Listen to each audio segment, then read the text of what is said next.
Hi అండి. మా ఇంట్లో గత 8 సంవత్సరాలుగా మేము ఈ మనీ ప్లాంట్ను పెంచుతున్నాము. మా ఇంట్లో ప్రతి చోట మనీ ప్లాంట్ చెట్లు ఉన్నాయి.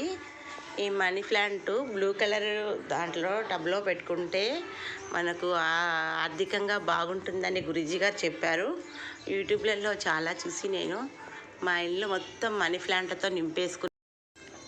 చాలా మనీ ప్లాంట్లు పెట్టాను. ఇంట్లో మొత్తం మనీ ప్లాంట్లే. ఈ మనీ ప్లాంట్ల వల్ల మనకు మనీ వస్తుందని చెప్పారు గురూజీ గారు. అందువల్ల నేను ప్రతి చోట మనీ ప్లాంట్లు పెట్టాను. ఇంటి మొత్తం మనీ ప్లాంట్లతో నింపేశాను. మా ఇంట్లో ఎక్కడ చూసినా మనీ ప్లాంట్లే ఉంటాయి. మనీ ప్లాంట్ల వల్ల మనీ వస్తుంది అన్నందున నేనేం చేశానంటే మొత్తం ఇంటి చుట్టూ మనీ ప్లాంట్లు పెట్టేశాను. మా ఇల్లు మొత్తం మనీ ప్లాంట్లతో నింపేశాను. నేను గత 8 సంవత్సరాల నుంచి మనీ ప్లాంట్లను ఇంట్లో పెంచుతున్నాను. కాకపోతే మనీ అయితే రాలేదు, కానీ ఎక్కడ చూసినా పచ్చటి వాతావరణం బాగుంది చూడటానికి. ఇది మాత్రం నేను చెప్పగలుగుతాను.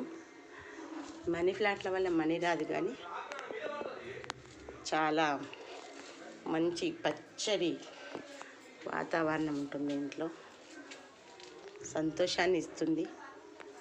ఇది చెప్పగలుగుతాను. ఈ మనీ ప్లాంట్ల వల్ల మనకి మనీ వస్తుందని గురూజీ చెప్పడంతో నేను ఇల్లు మొత్తం మనీ ప్లాంట్లతో నింపేశాను. మనీ అయితే రాలేదు, కానీ ఒక మంచి పచ్చటి వాతావరణం మాత్రం కలిగింది. మనసుకు హాయిగా ఉంది ఎక్కడ చూసినా పచ్చని చెట్లతోటి. కాబట్టి మనీ కోసం కాకుండా మనం చేయాల్సింది ఏంటంటే, ఈ చెట్లను మనం ప్రశాంతంగా ఉండడానికి చెట్లను పెంచుకోవడంలో తప్పులేదు. కాకపోతే మనీ కోసమని మనీ ప్లాంట్ అనడం వేస్ట్ అండి చాలా.